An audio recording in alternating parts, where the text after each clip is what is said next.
Hello beautifuls, this is Aromie here, and welcome back to the edge of the sky. Sorry if my voice went funky there. I just drank some of my cream soda because I am very parched. Anyway, let's get right to it. I'm very excited for this. This is the kind of thing I should expect when hiring a single mother. Oh, wait, who's that savage? Whoa, wait, who's being rude? Your kids come before your work after all. Well, it's not like that. This isn't an everyday occurrence, sir. And besides, that email didn't need to be sent off until later tonight. I can still make it. No, that's fine. I'll have Matthew do it instead. This isn't the first time I trusted a woman to get something done and she failed. She didn't even have kids as an excuse. So at least yours is a little better. Or you're a little better. Are you talking about Hyun? I don't know how to pronounce. Well, she's young. Exactly. Young and lazy. After all, the risk that we take hiring minority groups, like women and young people, you'd think you'd all work a little harder. You can't get anywhere with this kind of attitude. I can't listen to the conversation anymore. I feel ill and weak in the knees.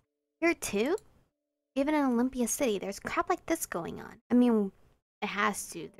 This place can't be perfect. Even though it's the most technological advanced city in the world, there's still these kinds of backward ideas. I stare blankly at the stream next to me. The cloud of darkness makes everything that glittered with beauty only moments ago seem mockingly dull. I don't even hear my name being called at first until I feel a hand on my arm.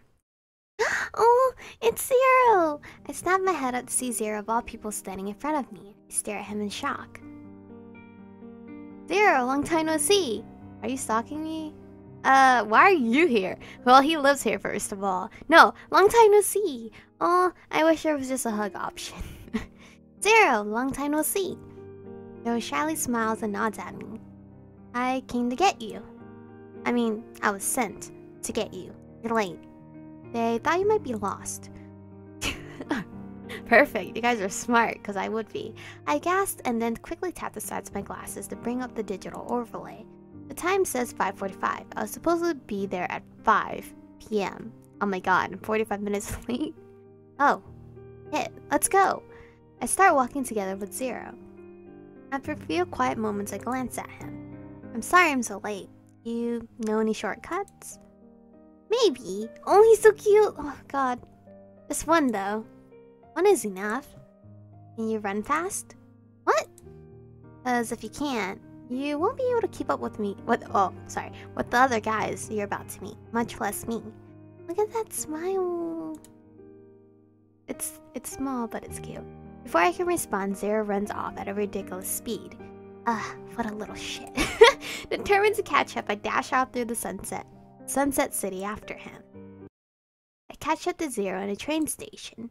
My footsteps echo through the large, almost empty area. Guys, I really appreciate this game. I just want to buy it, but it's not even not ready for that. I can see Zero standing in the middle, waiting for me. I almost feel compelled to jog up to him, but seeing him standing there makes me feel a little rebellious. I slow down my pace the tiniest bit. I may run after him through the city so he can wait a bit. Once I finally get close enough, Zero turns away from observing me to face the man behind the counter. He shows the man something that looks like a clearance card. He's with me. New operative? The man glances at the clearance card as his eyes briefly light up with a colorful pattern.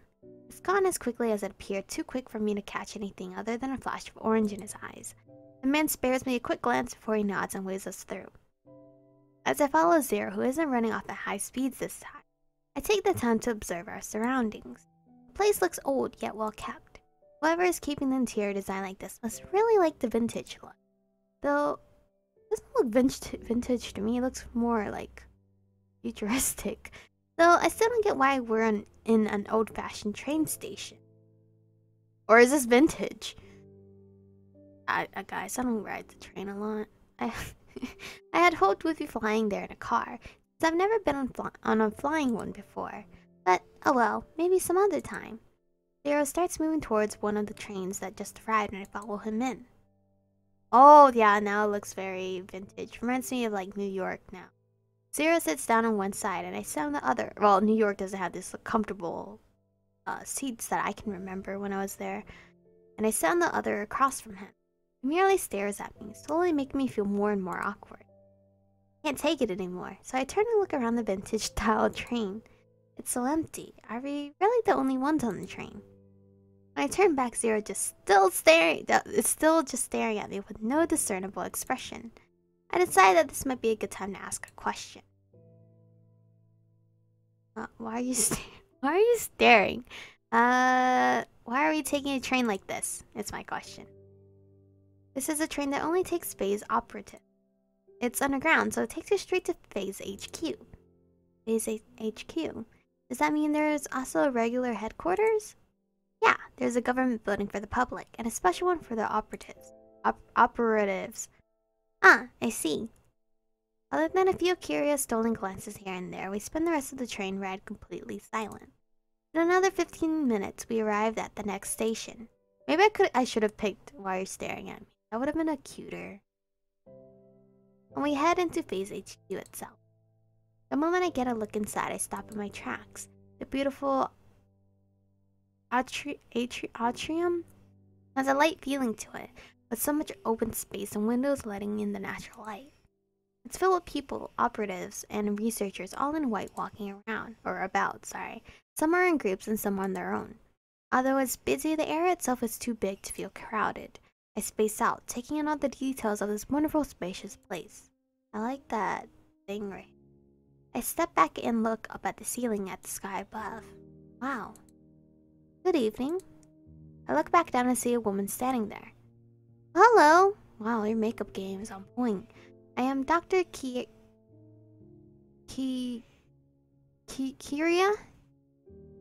Uh-oh. Park. It's a pleasure to finally meet you. Although you're quite late. Oh, yes, I'm terribly sorry for that. Dr. Park gives a brief nod of acknowledgement as if she'd already forgotten it. Then she turns to Zero. Oh, she smiled a bit. Thank you for going to retrieve Operative 7, Zero. Operative 7? What a weird... Oh wait, that's me. They're referring to me. Zero smiles back at the doctor. Wait, why is Kookie 0? Zero's like first. What? How'd I end up being 7? Are they skipping numbers here? You're free to go now, Zero. Zero places his right hand over his heart and bows his head slightly, before running off further into the building. Oh, bye. I watch him go, but he zooms off so fast that he's gone out of my sight before I know it. Please come with me. I'll take you to your room. Your motions for me to follow. As we walk through the large space side by side, Dr. Park holds a tablet up. She begins to go through my stats one by one. These are most impressive, especially considering you had joined us without going through any of our training and advancement initiatives. Look around the place, because at Atrium, and at all the people around us. Is it okay to talk about all that here? Everyone here are operatives with a secret branch of phase. Therefore, an operative's basic stats are public information. I frown. It feels a bit odd to be reduced down to stats like a game, or maybe just a literal statistic. It seems I forgot to introduce myself properly. I am the lead researcher here at Phase. I have many responsibilities, so at times you may not see me often. One of the things I am in charge of is ensuring that all of our operatives are always healthy and at their best. I apologize for forgetting. I'm always delighted when someone so talented joins us, especially at Phantom Alpha's level. Thank you. That's very high praise, especially from someone in your position. But I feel a lump in my throat. Am I really good enough? I don't know if I'm really what you think I am. I'm not sure what this whole thing isn't. I'm not sure that this whole thing isn't a mistake. She stops in front of me, making me stop with her. Practically shoves her tablet in my face. With her stylus, she points to my skill level ranking. It says I have a rating of S class. Holy cow! That's such a... I'm so proud of me. This software analyzes the potential ability of a candidate based on provided data, and it's rarely ever wrong. She then relaxes and smiles at me. I made the software myself after all, but it could be updated with new data later on. I'm sure that any new data will prove the software's ranking to be correct, or who knows, maybe even better. The doctor's eyes seem to glitter at the thought before we begin walking again. Where is it that Faze got the data from anyway? The data was collected by our operatives who came in contact with you. Ah, so that time, of course. But still, I wasn't with them very long. Faze is a part of the government in Olympia, and naturally we have an extensive data network for the defense of the city. The drifters were close to the city after all. You know I'm a drifter? Wait, no. I guess it makes sense that you would, considering everything else. What do you mean? I'm used to people from cities treating me like crap if they figure that out. See, there are many operatives from all over. Europe, Asia, India, Africa, every inhabited continent. I'm myself from America, and besides that, I judge on merit. I don't care where someone is from. I find myself smiling at the good doctor's words. Although she seems a bit stiff, knowing this makes me feel better about her. That's how things should be. So it's nice to hear someone in here share that opinion. We enter a hallway and Dr. Park stops in front of one of the doors. This is where you'll be staying from now on. If you have any questions, you should use the Phase wall interface in the room. It's equipped with high security clearance information about Phase. If you can't find something there, I encourage you to contact your new teammates. I find that higher mission success rates have a direct correlation with high synchronization rates. Now please excuse me, 7. It was nice to meet you, but I have much work to do. I will be I will be contacting you tomorrow. On behalf of everyone here, welcome to Fansism. What that? Is it Fansism? Am I reading that right? Okay, I didn't want to be wrong. With that, Dr. Park leaves finally leaves. I giddily stare at the door of my new room. It's finally time to see where I'll be sleeping from now on. Take a deep breath to steady myself and go in. Oh, it's pretty. It's so pretty in here. Urgh. The bedroom, my bedroom, looks so different from any place that I've ever stayed at before. So pretty. Look at that view. Although considering most places I've stayed at were dirt. Oh, no, sorry, not dirt. Dirty. Abandoned or a literal hole in the ground. This is definitely beyond compare. That's when exhaustion hits me out of nowhere like a ton of bricks. I drag myself towards the bed and flop down on top of it too. On top of it. Too tired to do much else. Why am I not? I'm making weird words that do not exist on the line. I can't believe I'm finally here. The trip was long and exhausting. And damn Zero for making me run after him. So tired. Still, I wonder, is this really the right choice? I feel anxious but excited too. Not sure which one's winning just yet, so I'll wait and see on that one. I wonder what my teammates will be like. My thoughts feel heavier and heavier, and I can no longer fight to keep my eyes open. In my last moments of consciousness, I wonder what life will be like at Phase. Hit my mic, my bad. It's time to explore Phase. The next few scenes take over the course of 7's first week at Phase. What area would you like to visit? Hold on. No, I want to stay in my room forever. The cafeteria, the lounge at night, the lounge in the evening. Would Kookie be in the cafeteria? I feel like he from like videos and stuff. I feel like he's always eating. Maybe am I right? It looks like I still have time before dinner. But I'm exhausted from all of Dr. Park's testing earlier today. I think I'll take a nap first. I change into my sleeping clothes and throw myself onto the bed, lying on my stomach. All it takes is my head hitting the soft pillow before I'm out. Hey man, you didn't even listen to me. I told you to go eat. I gradually open my eyes, not knowing what day or month it is, much less where I am. I slowly push myself up and rub my eyes, trying to remember. Right, this is Phase, and I took a nap. A nap? I turn and look out the window and see the nighttime sky greet me back. I grab my phone and look at the time. 9:37 p.m. Ugh! Crap! I overshot dinner by just a little for sure. If a little was 3 hours. Not to mention I ruined my sleep schedule for only a few days here. Good job, me. Well, I'm wide awake now. I look out at the full moon shining in the sky as I try to decide what to do. I shrug. Guess I'll go eat anyway. Getting dressed, I grab my Aero glasses. Leave my room. Turning on the overlay on my Aero, I don't know if that's how you pronounce it. I select my destination and head off down the hallway.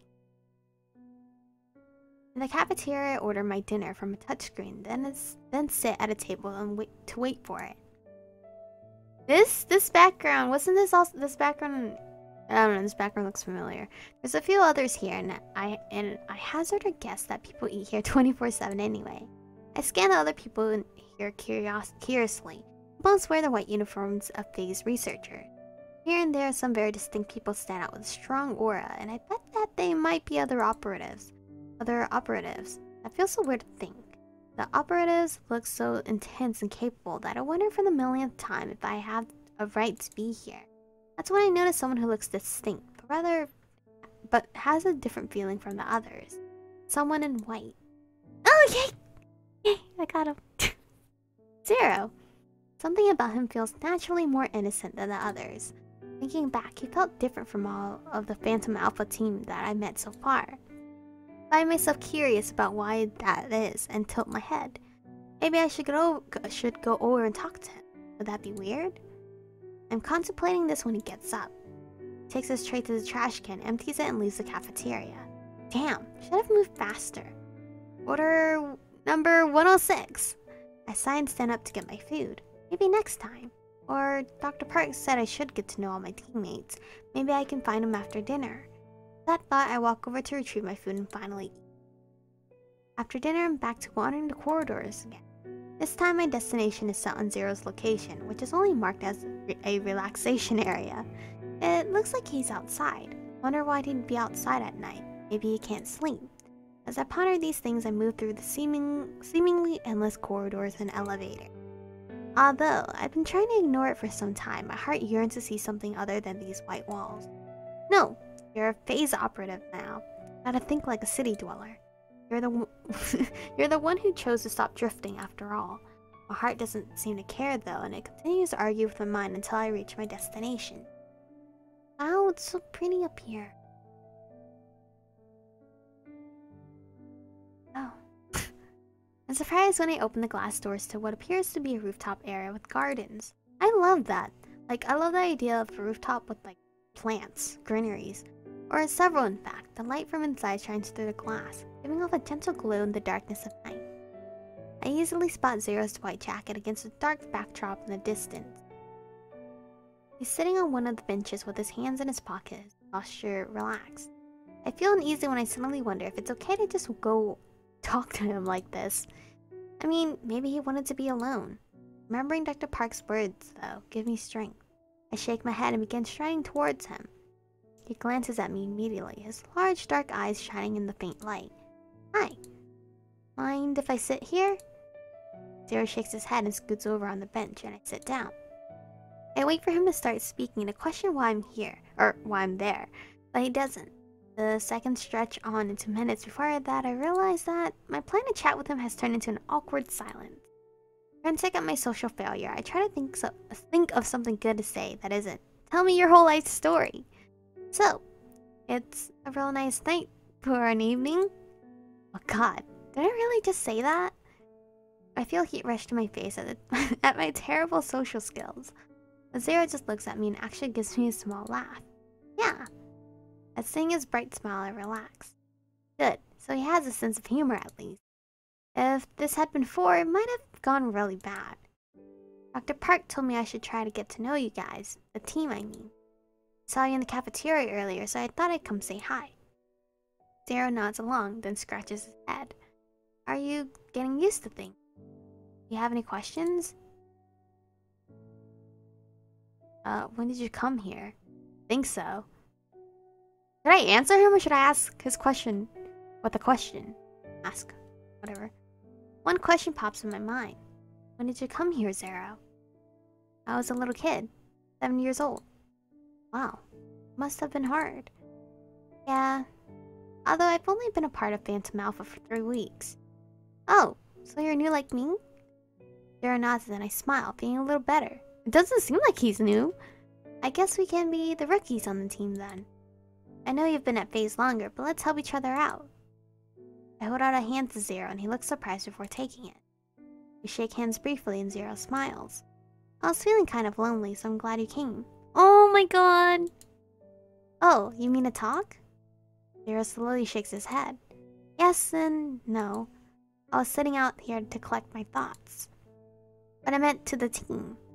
I'm the youngest and newest member, and everyone is so experienced. So it's been hard sometimes. Ah, I have you there. I've been wondering the whole time if they've got the right person for the job. Saw your skills. Good, don't worry. I smiled and leaned back, looking at the sky. I thought I was leaning on him. I was like, wow, this girl, make moves. I can't help but feel relief from the validation. I'm hearing it from someone who actually saw me in action. Thanks. After that, we fall silent for the rest of our time together. I think that both of us feel better, just having someone who understands. Oh, that was sweet. That was really cute. I'm very happy I got him. It's time to explore Phase. The next few scenes take place over the course of 7's first week at Phase. What area would you like to visit? Oh gosh. Again? Oh no. Oh, no. No, I need to save. Oh, wait, it doesn't matter. It won't matter, right? Because now the cafeteria is gone. The lounge. Another day. Another little paperwork and educational classes about Phase to get through. At least I'm finished now, I think. I trudged through the endless corridors for what seemed like the millionth time this week. It's Friday, but the time in the Phase doesn't even seem to exist. Still, though, I'm determined to relax and take some time off. He said I'll start mission training on Monday, so maybe I can go out and explore Olympia this weekend. I needed a hiccup. That was weird. The thought alone perks me up, and I stand up a little straighter and pull my slumped shoulders back. Yeah, I should cheer up. I can start relaxing by getting a drink from the lounge. With that in mind, I set my destination and head off. Ooh, pretty! Oh my god, look at that piano. When I entered the lounge, I'm greeted by a beautiful view of the evening sky outside. It immediately improves my mood. Coming here was definitely the right decision after a tough week. I start to head toward the bar, but then I notice a familiar face sitting at a table. Oh, it's Frat Monster, but he's not the only one there. A man in all white sits across from him, and I recognize his uniform as one of the rarely seen administrative staff here. Oh, his smile. Nine's eyes meet mine briefly, and I immediately turn away toward the bar. I walk over to it and seat myself. Don't want to be caught staring like a weirdo. I have to fight the urge to look back as the bartender comes to take my order. I guess they're having a meeting, or maybe they're just drinking. Can't tell. I order my drink and fall silent, wondering exactly what Nine's role is within the organization. I mean, he seems like the leader. Well, I read in his profile that he's the leader, so I guess he deals with the higher-ups here too. I wouldn't be in Phantom Alpha if it wasn't for Nine vouching for me, but I haven't seen him since that day. I decide that I have to thank him for what he did for me, for the chance he's given me despite my being a drifter. Maybe I'll go talk to him before I leave. Hey, how are you? Or he comes to me. Cute. I almost jump out of my skin at the gentle voice next to me. Oh, he's so cute, God. I turn to see Nine sliding onto a bar stool next to me. I manage to stammer out a response. I'm fine. Good. Really? Yep. Totally. Jesus scared me. Sorry. I'm not very good at stealth, but sometimes I still manage to surprise people. Well, that's alright. I was just thinking of going to talk to you. Really? Don't smile, man. I nod. Of course. We saw each other when I came in, and you're my leader now. I should greet you, right? I mean, that's okay. Oh, he's so cute! Nine chuckles. Yeah, that's okay. I just thought that you might be intimidated or something. Why would I be? No. I don't know. I think I would feel a little intimidated by his look. Maybe a little. Well, maybe just a little. The way Nine nods as if he knew it all along makes me regret being honest just a little. Yeah, I see. We fall silent for a moment and then... Can I ask you a question? Eh? Why is it that you're intimidated? I guess there's something about authority. It attracts people, but it repels them too. Leaders are usually intense people who got to where they are by their ability. And and you're never certain if you might get in trouble with them. Huh, I see. So it's fear. Or maybe it can be said that it's fear of being misunderstood. Yeah, I guess you're right. I mean, I'm being honest to you. Don't you want an honest teammate instead of one that's lying? I think about some of the arguments and fights that I've seen in my lifetime. When you cut away all the fluff, yeah. Yeah, I guess you're right. That's what's left, misunderstanding. I guess being a leader might be tough, especially if he's always in contact with both FaZe and officials and his teammates. They may not always understand why he does what he does. I look at Nine and smile. Then let's always make the effort to try and understand each other. Nine looks momentarily surprised before smiling back. I'd like that. You're damn cute. The bartender hands me my drink then. I thought he already got my drink, or did he just order it and took forever to make it? Nine orders one for himself and then turns back to me. So, how are you doing in FaZe? Are you getting used to life here? Shrug. I think so. It's not easy, but... Nine nods to himself. It's the corridors, right? Corridors? I mean, it's gotta be the classes too and everything else. But since you were a drifter, you'd probably miss all that freedom. I think about the cold, white, endless corridors all through FaZe. Yeah. I guess it is. I mean, you're right. It's everything that makes it hard. It's also different from what I'm used to. But I think when I'm traveling through the building is what feels the strangest. All of them look the same, so it almost doesn't feel like you're going anywhere. And there's no windows, so it doesn't feel like time is passing. Did you see the cherry blossom trees when you came to the city? Huh? I'm confused at the sudden topic change, wondering if I misheard something, but I decided to roll with it. Cherry blossoms? Yeah, I saw them. They were beautiful. Yeah, that's how you know you're still here. Sorry. That's how you know you're really here. Like, really here in Olympia. Yeah, that's what I thought too. I'd never seen them before, but I'd always heard about them. Killing me. Yeah, they're beautiful. But did you know that they bloom year-round? I narrow my eyes. What do you mean? That's impossible. They're cherry blossoms. I know, but these are special. They're genetically engineered to be able to bloom at any time. Especially since they're in the protected area of Olympia. Oh, that's pretty cool then. I nods. I thought so too. But as I've stayed here, I've started to think differently. What do you mean? I looked so serious when I asked this, that I nearly leaned back at the intensity in his eyes. Oh, he does look very serious right here. Aren't cherry blossoms so loved because of their transient nature? We only have them once a year normally, so it's special. Well, yeah. Oh, I see what you're saying. Right? So when you take that away, you take away a lot of their beauty. Of the way they bloom so brightly before fading away. And you also take away that natural passage of time. You're taking away something humans have experienced for thousands of years. The change of season. Right. I suddenly remember back to where we were. Back to what we were discussing before the cherry blossom tangent. So you're talking about the FaZe corridor. Exactly. Now feeling the passage of time isn't normal. It throws you off, makes everything feel artificial. I get a deep sense of homesickness from that alone. It's natural to yearn for nature and things like the changed seasons, and that's what you're used to. Yeah, you're right. It's impressive what man managed to do, but that doesn't necessarily mean it feels right. Exactly. At that moment, the bartender puts Nine's drink in front of him. He pauses to take a sip. Sorry, I didn't mean to ramble like that. No, it's quite alright. It made me think. Thank you. For sharing your thoughts, I mean. Nine nods and smiles again before taking another sip of his drink. Changing the topic, we talk a little more about my FaZe education and about the team before Nine has to leave. But when he does, I'm left with a feeling I haven't had since I stepped into FaZe. A strange sense of peace. Oh. I'm just gonna save just in case.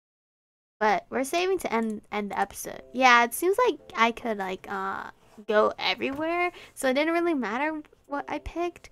I'm assuming the lounge at night is gonna be Suga, and staying in our room forever, we're probably gonna meet the other guys, maybe. because we haven't seen my other bias, and I'm very kind of low-key upset. I want to see his freaking face. Anyway, thank you guys for watching. Stay beautiful, and I will see you guys in the next one.